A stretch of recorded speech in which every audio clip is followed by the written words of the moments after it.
We're not having fun. Give me a break for this. I don't like Dillon Brooks, so we're never having fun. I'm a fierce competitor. He's a fierce competitor, but there ain't nothing fun about that. Yo, when Jimmy Butler says he don't like you, he means it. And in Game 4, he made sure the whole world, and especially Dillon Brooks, heard him loud and clear. Game 4, Rockets lost to the Golden State Warriors 106-109. Jimmy Butler led the way for Golden State with 27 points, 5 rebounds, 6 assists, 58% from the field. He was 7 of 12, and 100% from free throw line, okay? 12 out of 12 from the free throw line. Jimmy came up big in that game, a lot of clutch moments, clutch defense, and then Pozinski had 26 on 6 of 11 from 3, okay?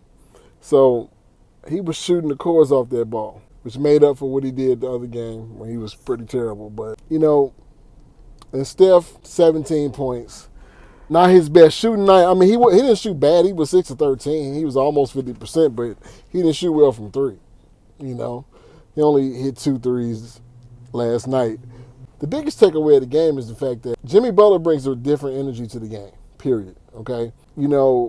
His grit, his IQ, his toughness, all of that goes into what we call playoff Jimmy, Jimmy is the type of person that can average 10 points a game throughout the whole season, and then in the playoffs, he's averaging 30, And Steph has never played with another player that, outside of Kevin Durant, that, attracted so much gravity his way, that brought so much gravity his way, and that made his life so much more easier.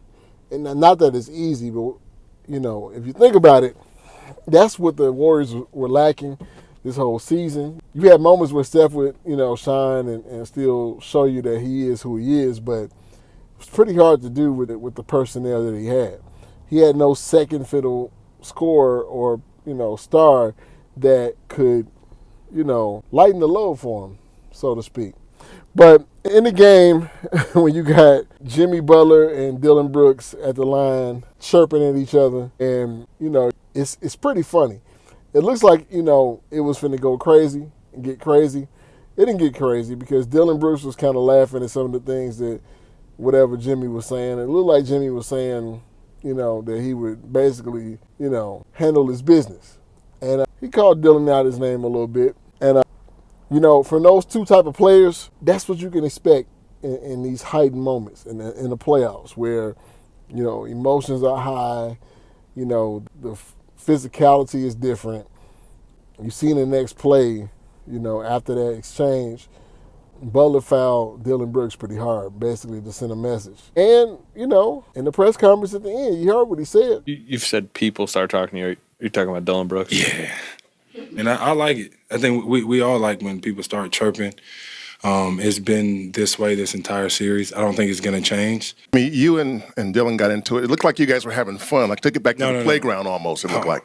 What was it like out there? And it looked like you guys were, like, going back and forth. Did you enjoy that element of the game? No, we're not having fun.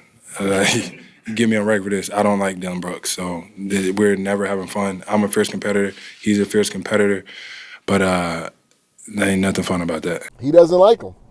It is what it is. But this is what we need. The Kumbaya era is over to me, and especially during the playoffs, okay? All season, all the jerseys swapping and all that kind of stuff and the hugging and, best friending, high-fiving players that are not on your team. I guess that's cool because that's how it is now. But in the playoffs, man, I want to see somebody. I want to see you. Jimmy said it himself. We don't like each other right now. We don't like each other. Now, he may really not like Dillon Brooks for real in real life, and most people don't. A lot of people don't. But I'm sure he got a lot of respect for Dillon Brooks because, if he didn't, it'd be a different story. He probably wouldn't even engage with him.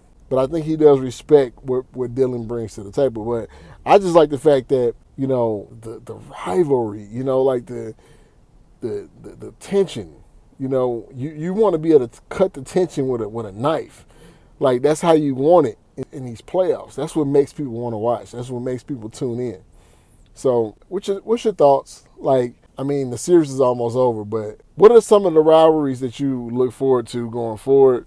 We got Anthony Edwards and LeBron, pushing each other down the court, getting real physical. Anthony Edwards doesn't back down from anybody.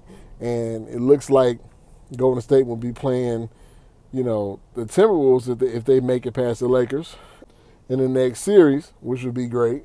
And you're going to see more of that. I believe Jimmy Butler and Anthony Edwards and Steph and all of them, it's going to be more of that. Draymond Green, we know how it's going to go. We know how it's going to go. But this is NBA playoff basketball, bro. This is what we live for, what we wait for. You know what I'm saying? Hit that like button. Subscribe. It's your boy Carl Anthony for Deuce Season Hoops. Peace.